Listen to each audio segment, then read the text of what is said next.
Okay राजा बेटा, attention please. आज के इस लेक्चर में हम बात करेंगे हार्ट के ये वाले जो स्ट्रक्चर आपको दिख रहे हैं, जिन्हें हम नोडल टिश्यू के नाम से जानते हैं, इनके बारे में डिस्कस करेंगे।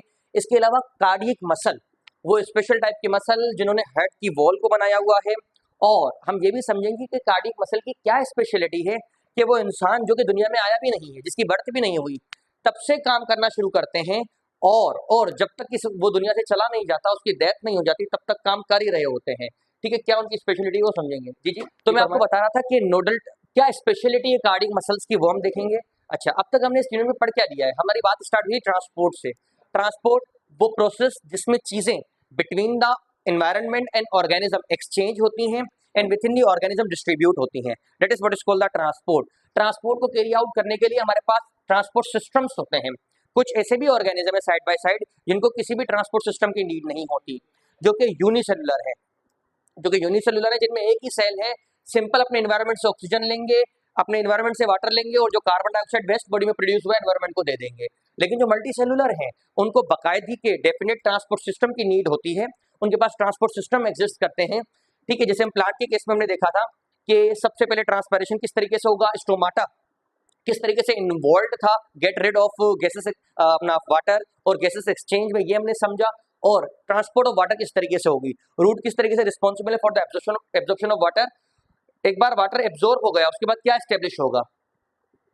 एस्टेब्लिश होगा, water column with in what, ये वाटर कॉलम जो बना है विद इन जाइलम के अंदर फॉर्म होगा। इस तरीके से इंडिविजुअल ईच ऑर्गन को जो है वो वाटर मिल जाएगा। फूड जो है प्लांट के कौन से पार्ट में सिंथेसाइज हुआ था,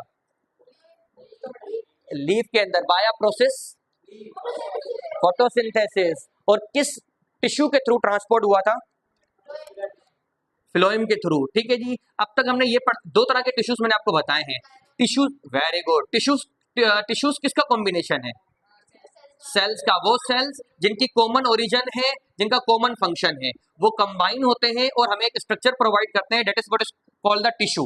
ठीक है जी, and there is no fun in telling that कि टिश्यू की स्टडी को हम हिस्टोलॉजी कहते हैं। जो अगर आप याद रख सकें तो जी well and good, otherwise skip कर सकते हैं। Histology the study of what the tissues that we have. ठीक है जी, टिश्यूज अब तक हमने प्लांट के दो तरह के समझे हैं, कौन कौन से, xylem and phloem. Xylem is responsible for what, water transportation, and very good mineral, not only water but mineral as well. कौन कौन से मिनरल हमने डिस्कस किए थे जो ट्रांसपोर्ट होते हैं, nitrogen, potassium, magnesium, very good. अच्छा, और फ्लोएम किस चीज के लिए रिस्पॉन्सिबल था, सही, फूड के लिए। फूड कहाँ बना था, प्लांट के कौन से ऑर्गन में बना था, लीफ के अंदर। ठीक है जी, ये बातें हमने कर ली थी। पिछले लेक्चर्स में हमने स्टार्ट किया था ट्रांसपोर्ट सिस्टम ऑफ ह्यूमन। ठीक है, ट्रांसपोर्ट सिस्टम ऑफ ह्यूमन के तीन पार्ट हैं, there is heart, blood vessels और इसके अलावा ब्लड। ठीक है जी, हार्ट हम पढ़ रहे हैं। हार्ट के अंदर अब तक हमने बात ये कर ली है कि हार्ट जो है वो लोकेटेड है मीडियस स्टेनम में। ठीक है जी, हार्ट जो है वो टिल्टेड है टुवर्ड लेफ्ट साइड। ठीक है जी, अच्छा, लेकिन कुछ बच्चों में कॉन्जेनिटली, पैदाइशी, हार्ट जो वो राइट साइड की तरफ टिल्ट हुआ होता है। इस क्लिनिकल कंडीशन को हम क्या कहते हैं, डेक्स्ट्रोकार्डिया। ऐसे बच्चों को पेन फील होता है जब समटाइम जब ब्लड सर्कुलेट करता है। डेक्स्ट्रोकार्डिया वाले बच्चों को सरवाइव करते हैं, वो जिंदा रहते हैं। अच्छा, हार्ट को मैंने आपको बताया था, हार्ट की जो एपिक्स है, जो चोटी है, वो कौन बनाते हैं, वेंट्रिकल या बेस, अपना एट्रियम, वेंट्रिकल्स, वेरी गुड। और बेस कौन बनाते हैं, एट्रियम। सो हार्ट की एपिक्स जो है वो कौन बनाएगा नेहा, वेंट्रिकल्स। और बेस कौन बनाएगा समी, एट्रिया। ठीक है जी, एट्रिया प्लूरल है, एट्रियम जो है उसका सिंगुलर है। ये बात आपको समझ में आ गई। मैंने आपको ये बताया था जब आप हार्ट निकालोगे तो पूरे हार्ट के ऊपर कवरिंग मौजूद होती है। कौन से कलर की कवरिंग है वो, येलो। क्या, किस चीज की कवरिंग है वो, फैट। क्या नाम है उस फैट का जी, epi epicardial fat, very good. Good student should know and good boys should know that the epicardial tissue is responsible for what, protection. ठीक है, हिफाजत मिलती है हमें इस एपिकार्डियल फैट से, ये बात भी हमने कर ली थी। वो एपिकार्डियल फैट आप हटाएंगे तो आपको चेंबर्स दिखेंगे। दो ऊपर वाले चेंबर्स को हमने क्या कहा था, एट्रिया, नीचे वाले को वेंट्रिकल्स। मैंने आपको ये भी समझाया था कि इंटरनली ये दोनों एट्रिया आपस में सेपरेटेड हैं। दोनों एट्रिया को सेपरेट करने के लिए ये वाला आपको दिख रहा है, ये वाली बाउंड्री होती है, क्या कहते हैं इसे हम, इंटर आर्टीरियल सेप्टम। इसी तरीके से वेंट्रिकल भी आपस में सेपरेटेड होते हैं, उन्हें क्या कहते हैं? Interventricular septum. Very good, very good, मतलब आपको समझ में आती है बातें। इंटरवेंट्रिकुलर सेप्टम और रिवाइज भी करते हैं आप, ये बहुत अच्छी बात है। ये तो हो गया दो एट्रिया आपस में सेपरेटेड है बाय इंटर आर्टीरियल सेप्टम, और दो वेंट्रिकल आपस में सेपरेटेड है बाय इंटर वेंट्रिकुलर सेप्टम। इसी तरीके से एक एट्रिया दूसरे वेंट्रिकल से सेपरेटेड है, एक एट्रिया दूसरे वेंट्रिकल से सेपरेटेड है, और इनको सेपरेट करने के लिए क्या होते हैं? वेरी गुड, वल्व होते हैं। एक एट्रिया को वेंट्रिकल से सेपरेट करने के लिए, दोनों कानों से बात सुनिए, जो जो चीजें एग्जिस्ट करती हैं, that is what is called the valve. ये चीजें भी हमने डिस्कस कर ली थी। और हार्ट के अंदर कितने टाइप के वल्व होते हैं? 4 या 2 जी, वो फर्दर डिवाइड हो जाते हैं। 2 टाइप्स होती हैं, कौन कौन सी? नाम कौन बता रहा है? ट्राइकस्पिड, और ये हो गई गलत। एक होती है कस्पिड, ठीक है, जो कि फर्दर डिवाइडेड है इनटू ट्राइकस्पिड एंड बायकस्पिड। बेटा उसकी बात करते हैं। देखें, हार्ट के अंदर दो तरह के वल्व हैं, एक तो हो गया कस्पिड, और दूसरा ग्रुप कौन सा है? Semi lunar. Very good, semi lunar, semi lunar, semi lunar valve, ठीक है जी, सेमी ल्यूनर वल्व। अच्छा, अब हमें बताएंगे तैमूर, कस्पिड वल्व कहाँ मौजूद है? जी हाँ, लेफ्ट साइड में, किन के दरमियान? एट्रिया और वेंट्रिकल। ऑप्शन देता हूं आपको, एट्रिया और वेंट्रिकल, या वेंट्रिकल और इस बड़ी बड़ी ब्लड वेसल के दरमियान। नहीं, ये गलत हो गया। एट्रिया और, सवाल समझ में आया है? ठीक है जी, मैंने कहा कि ये जो कस्पिड वाल्व है, cuspid, whether it is tricuspid और bicuspid, irrespective to it's nature, ये किन के दरमियान मौजूद होते हैं, ये पूछा गया। एट्रिया और वेंट्रिकल। बायकस्पिड कौन से साइड में होंगे, राइट या लेफ्ट? राइट या लेफ्ट? बायकस्पिड लेफ्ट, और राइट, अपना राइट साइड में कौन से होंगे? राफी, इसका दूसरा नाम भी था बायकस्पिड का, mitral valve. Why it is called mitral valve? No, क्योंकि ये मून शेप्ड होता है, मिट्रल वल्व, ठीक है जी। अच्छा, ये रिवीजन है, चीजें हमने पढ़ ली हैं।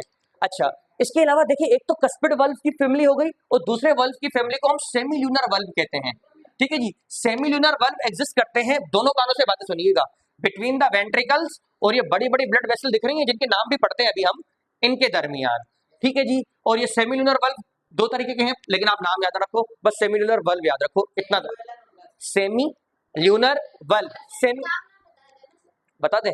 सेमी, चले ठीक है। सेमी वर्ड का मतलब क्या होता है? सेमी का कौन बता रहा है? हाफ। ल्यूनार का मतलब क्या होता है? Semi half. और ल्यूनार का मतलब मून, हाफ मून शेप जैसे हैं ये, इस तरीके के हैं, ल्यूनार है बेटा। ल्यूनर भी पढ़ते हैं, ल्यूनार, ये कंप्लीट मून, ये हाफ मून जैसे होते हैं, सेमी ल्यूनार। जी हाँ, ऐसी शेप होती है इनकी। यहाँ तक आ रही है बात समझ में? ठीक है। वल्व का मकसद क्या होता है, इनका काम क्या था? वेरी गुड, तो वेरी गुड, इनका काम ये होता है बैकफ्लो ऑफ ब्लड को रोकना, ठीक है, बैकफ्लो ऑफ ब्लड। आप मुझे बताओगे कि हमारी बॉडी का जो है, बॉडी का जो ब्लड है, बॉडी का ब्लड आता है किस चेंबर में? अब यहाँ से दोनों कान खुले, यहाँ से बात हमारी स्टार्ट हो रही है। पूरी बॉडी का ब्लड जो है वो आएगा इस वाले चेंबर में, ये कौन सा है? Right atrium, right atrium. और इसको लाने के लिए मैंने आपको बताया था, दो बहुत बड़ी ब्लड वेसल्स होती हैं। Very good, superior vena cava और inferior vena cava, inferior vena cava. ये ब्लड कहाँ लेके आएंगी?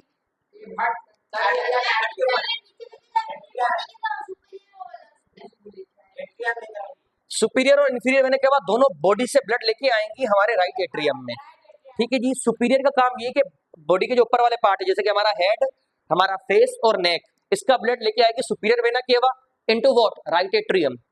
और नीचे का जो ब्लड है ना, उसको कौन लेके आएगा? Inferior vena cava. किसके अंदर? ये क्या है, कौन सा है? राइट एट्रियम से ब्लड जो है वो जाएगा इस वेंट्रिकल के अंदर, राइट वेंट्रिकल के अंदर। ब्लड में टेंडेंसी है, ब्लड में ना उन बच्चों की तरह जिनको जितना भी समझा लो ना, उनका हाल नहीं बिगड़ने वाला, ठीक है जी। अच्छा, अब ब्लड को हमने यहाँ भेजा ना, ब्लड कहेगा नहीं भाई, मैं तो वापस जाने वाला हूँ एट्रिया के अंदर। Very good. तो यहाँ पर हमारे ब्लड कौन से मौजूद, क्या मौजूद है? वल्व, जो इनके बैक फ्लो को रोकेंगे। Very good. यहाँ पे 3 फ्लैप होते हैं उनके, अंदर वापसी नहीं आने देते। वो सिर्फ इनको एट्रिया से वेंट्रिकल में जाने देंगे। वो कहेंगे वेंट्रिकल से एट्रिया नहीं जाओगे आप, आपको वेंट्रिकल से इस बड़ी वाली ब्लड वेसल में जाना है। और ये हमारी प्यारी सी बड़ी वाली ब्लड वेसल का नाम क्या है? Pulmonary trunk. Pulmonary trunk, pulmonary trunk के अंदर ब्लड जाएगा। ठीक है, मैंने कहा ना उन बच्चों का हाल नहीं बिगड़ने वाला। तो ब्लड वही काम करेगा, पल्मोनरी ट्रंक में जाने के बाद भी वो डिमांड करेगा कि मैं वेंट्रिकल में जा रहा हूँ। तो यहाँ पर भी वल्व होते हैं जो कि सेमिल्यूनर वल्व की एक कैटेगरी है। क्योंकि ये कौन सा साइड है हेड का? राइट है ना, तो राइट सेमिल्यूनर वल्व, इतना याद रख लो आपके लेवल पर, right semilunar valve, semilunar valve. ये बात आ रही है सब? बेटा ये राइट एट्रोवेंट्रिकुलर वल्व होता है। ठीक है जी, राइट एट्रियोवेंट्रिकुलर, बिल्कुल बेटा। ये जो आपका एटीट्यूड है ना सीखने वाला, बेटा ये आपको जरूर कामयाबी दिलाएगा। मुझे मालूम है कि आप हर चीज सीखने के लिए तैयार होते हैं। राइट एट्रियोवेंट्रिकुलर वल्व, अगर ये राइट है तीरथ, तो वो दूसरा वाला क्या होगा? Left, as simple as that. Left, left. AV valve दिखते हैं शॉर्ट फॉर्म में, एवी वल्व, एवी वल्व कहते हैं इन्हें हम। ठीक है जी, अच्छा एवी वल्व शॉर्ट फॉर्म में, A stand for atria, V stand for ventricular, AV valve. Right AV valve simplicity के लिए, लेफ्ट एवी वल्व। ठीक है जी, अब तक मैंने आपको क्या क्या बता दिया है रिवीजन में? अब तक मैंने आपको बता दिया है कि हेड की पोजीशन क्या है। ठीक है जी, जी हाँ, हार्ट कवर्ड किस चीज से है, हार्ट के चेंबर कौन से हैं। इसके अलावा मैंने ये आपको बताया कि ब्लड किस तरीके से आएगा बॉडी से राइट साइड की तरफ। अच्छा, ये जो पल्मोनरी ट्रंक है ये ब्लड को कहाँ लेके जाएगा? वेरी गुड, ये पल्मोनरी ट्रंक से ब्लड जाएगा लंग्स की तरफ। ये ब्लड यहाँ पर जो जा रहा है उसकी नेचर क्या है? जी हाँ बिल्कुल, ठीक है, वो आने वाले लेक्चर्स में कंफ्यूज हो जाओगे, जरूर बताऊंगा। पल्मोनरी ट्रंक से ब्लड कहाँ गया? लंग्स की तरफ। लंग्स की इस ब्लड की नेचर क्या है जो ब्लड गया पर? डीऑक्सीजनेटेड। लंग्स के लेवल पर क्या होगा इसके साथ? ऑक्सीजन एड होगा और ब्लड क्या बन जाएगा? और वो ऑक्सीजनेटेड ब्लड जो है वो सप्लाई होगा हमारे लेफ्ट एट्रिया को। ठीक है जी, ऑक्सीजनेटेड ब्लड। यहाँ से ब्लड कहाँ जाएगा? एट्रिया से वेंट्रिकल। अच्छा, यहाँ पर भी ब्लड वही काम करेगा कि वो, very good very good. Ventricle में ब्लड आया हुआ ब्लड कोशिश करेगा कि मैं वापसी एट्रिया के अंदर जाऊं, लेकिन इसको कौन प्रिवेंट करेगा? कौन से बल? ट्राई वाले कौन से? ये वाले कौन से? ये वाले बाय वाले कौन से? बाय वाले बच्चे जो बोलते हैं ये बाय कस्पिड है। जो बच्चे कहते हैं कि बाय कस्पिड है, हैंड रेस करें। चले चले, आप कांग्रेचुलेशन बेटा, मेजोरिटी सही है, इस बात सही है। चले जी, अच्छा यहाँ इसको प्रिवेंट हो गया। अब ये ब्लड कहाँ जाएगा? इस वाली बड़ी वेन, इस वाली बड़ी ब्लड वेसल में। पता है इसे क्या कहते हैं हम? इसे क्या कहते हैं? ओटा, ओटा। ठीक है जी, बड़ी वेन को वेना केवा, बड़ी आर्टरी को ओर्टा। ठीक है जी, और ये ब्लड लेके जाएगी किसके पास? There is no point in telling that. और ये किसकी तरफ ब्लड लेके जाएगी? पूरी बॉडी की तरफ। और बॉडी का ब्लड जो है फिर ये वेना केवा जो है superior inferior vena cava atria के अंदर, फिर यहाँ से ब्लड फिर वापसी लंग्स से फिर जो है कि जी हाँ लेफ्ट एट्रिया वेंट्रिकल, और यहाँ से ओर्टा बॉडी की तरफ। इस तरीके से ये सर्कुलेशन होती रहेगी।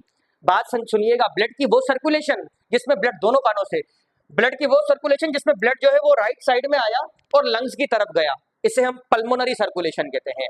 और वो सर्कुलेशन जिसमें ब्लड हार्ट में आया लेफ्ट साइड की तरफ और पूरी बॉडी की तरफ गया, सिस्टमेटिक सर्कुलेशन कहलाती है। तो इस तरीके से हम कह सकते हैं कि जो ब्लड सर्कुलेशन है, ब्लड सर्कुलेशन उसके दो फेसेस हैं। कौन कौन से? Pulmonary and systematic. जी वेरी गुड। पल्मोनरी जो सर्कुलेशन है उसमें ब्लड कहां से कहां जाएगा? लंग्स की तरफ जाएगा। कौन से पार्ट से, कौन से साइड से हट के? राइट साइड से। ब्लड की नेचर क्या होगी? Very good. और जो सिस्टमेटिक सर्कुलेशन है उसमें ब्लड कहाँ जाएगा? लंग से आएगा और बॉडी की तरफ जाएगा, लंग से आएगा बॉडी की तरफ जाएगा। कौन से साइड से? हेड के। ब्लड की नेचर क्या होगी? ऑक्सीजनेटेड। यहाँ तक हमने हार्ट की लोकेशन, हार्ट की हल्की फुल्का सा हल्का हार्ट के स्ट्रक्चर देख लिए हैं और हमने ये पढ़ लिया कि सर्कुलेशन किस तरीके से होती है। अब हम स्टार्ट करने जा रहे हैं, that is what is called the cardiac muscles के बारे में, जो आज के लेक्चर की थीम है, कार्डियक मसल समझना। बड़ा कार्डियक जी, ऊपर वाला फिर से समझा एक बार। वही अगर हम वो वही मैं कह रहा था, अगर आप मसल्स के बारे में समझोगे, कार्डियक मसल के बारे में समझोगे, तो ही आप इनके बारे में समझ पाओगे, अदरवाइज आपको डिफिकल्टी होगी। देखें, सबसे पहले तो हमारी बॉडी में एक तरह के टिश्यूज होते हैं ह्यूमन और एनिमल्स की बॉडी में, जिन्हें मसल्स के नाम से जानते हैं। मसल का काम पता है? कौन बताएगा मसल का काम क्या है? Very good. मसल्स का काम, मसल एक ऐसे टाइप के टिश्यू होते हैं हमारी बॉडी के, जो कि कॉन्ट्रैक्ट और रिलैक्स करते हैं सो दैट हमारी बॉडी के पार्ट्स जो वो मूव कर सके, हम मूव कर सकें। जी हाँ, बस इतना याद रखो। मसल्स जो है हमारी बॉडी में तीन तरीके के होते हैं, ठीक है। एक होते हैं स्केलेटल मसल, और दूसरे होते हैं स्मूथ मसल, स्मूथ, और तीसरे होते हैं कार्डियक मसल। देखें, ये जो स्केलेटल मसल है, दोनों कानों से बातें सुनिएगा। स्केलेटल मसल तो हमारे स्केलेटन पर अटैच्ड है, स्केलेटन पर, जी हमारी हड्डियों पर। लेकिन आप बात याद रखिएगा कि सिर्फ और सिर्फ स्केलेटल मसल हमारे स्केलेटन पर अटैच्ड हो, ये लाजमी नहीं। ये स्केलेटन पर तो अटैच होते हैं, हमारी जो जुबान है, टंग के अंदर भी स्केलेटल मसल है। हमारा जो इसोफेगस है, इसोफेगस का भी अपर इसोफेगस पार्ट स्केलेटल मसल से बना हुआ है। इसी तरीके से हमारा जो एनल स्फिंक्टर है, वो पार्ट जहां से हम फूड को, अनडाइजेस्टेड फूड को बॉडी से रिमूव करते हैं, एनस कहते हैं, एनस। एनस का जो लोअर मोस्ट पार्ट होता है, एनर का जो लोअर मोस्ट पार्ट है, जहां पर एक्सटर्नल एनल स्फिंक्टर, जो आपको याद नहीं रखना, रेफरेंस के लिए बता रहा हूं, वहां पर भी यही मसल मौजूद होते हैं। कौन से वाले? Skeletal muscle. जिस तरीके से एक्सटर्नल एनल स्फिंक्टर या एनस रिस्पॉन्सिबल है for removing undigested food from the body, इसी तरीके से हमारे पास यूरिथ्रा होती है, वो ट्यूब जिससे यूरिन बॉडी में से रिमूव होगी। और यूरिथ्रा जो है ना, इसमें भी ऐसे काइंड का स्फिंक्टर होता है जिसे हम एक्सटर्नल यूरिथ्रल स्फिंक्टर कहते हैं, और एक्सटर्नल यूरिथ्रल स्फिंक्टर के अंदर भी ये स्केलेटल मसल है। और थैंक गॉड नेचर ने हमें ये स्फिंक्टर दिए। ये स्फिंक्टर नहीं होते, स्मूथ मसल होते ना देवदास यहाँ पर, तो हर टाइम हम अनडाइजेस्टेड फूड बॉडी से रिमूव कर रहे होते हैं। जहां मूव कर रहे हो वहां यूरिन पास आउट कर रहे होते हैं। ये नेचर की मेहरबानी है, ठीक है जी। जो हमारा कंट्रोल है, हमारा कंट्रोल है अनडाइजेस्टेड मटेरियल पर भी, यूरिन का पास आउट करनी उस पर भी हमारा कंट्रोल है। लेकिन बढ़ती उम्र के साथ इस पर कंट्रोल कम हो जाता है। दैट्स व्हाई ओल्डर जो पीपल होते हैं वो ज्यादा इस चीज को रिटेन नहीं कर पाते। और बच्चे भी जो होते हैं, बच्चों को भी ये चीज सिखाई जाती है कि नहीं, ये प्रॉपर प्लेस नहीं है इन चीजों के लिए। आप उनको सिखाया जाता है इन मसल्स को कंट्रोल करना।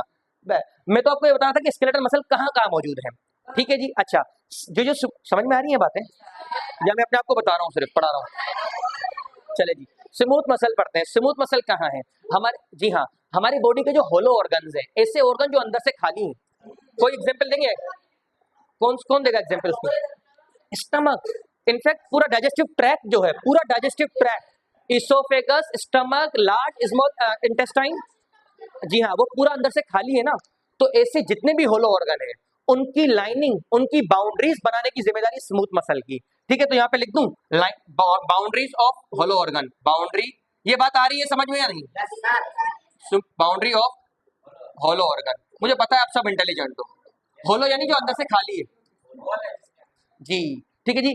और हमारे beloved cardiac muscle, cardiac muscle सिर्फ और सिर्फ ये हार्ट के अंदर मौजूद होते हैं, हार्ट के अंदर, ठीक है जी। अच्छा, कार्डियक मसल जो है, दोनों कानों से बात सुने, कार्डियक मसल जो है वो स्केलेटल और स्मूथ के मुकाबले में थोड़े स्पेशल है। मैंने आपको बताया था, कार्डियक मसल कभी भी नहीं थकते। ये इंसान जब से दुनिया में नहीं आया, तब से काम करना स्टार्ट होते हैं, और जब तक वो दुनिया से नहीं जाता तब तक काम कर ही रहे होते हैं। देखें, इनमें कभी भी थकन नहीं होती। पता है थकन को हम क्या कहते हैं? फटीग।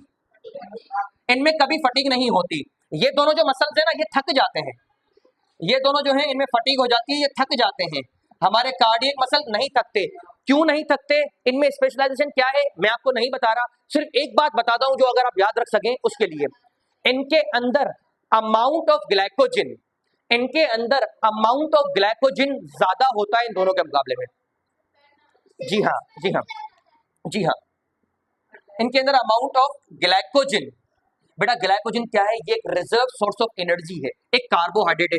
आप बस इतना याद रख लो, ये मोर देन इनफ है। कार्ब है, ग्लाइकोजन, वो इनके अंदर बताना बहुत ज्यादा मिकदार होती है, इसके अंदर खत्म ही नहीं होता। डेट्स व्हाई ये काम करना बंद ही नहीं करते।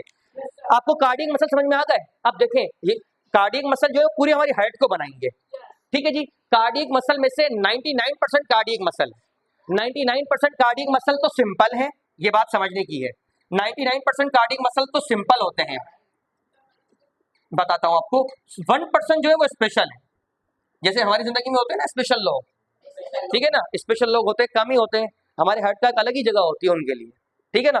तो इनके पास भी ऐसे ही है, ठीक है जी। हम मैं पेरेंट्स की बात कर रहा हूँ, ठीक है, पेरेंट्स की, जी हाँ।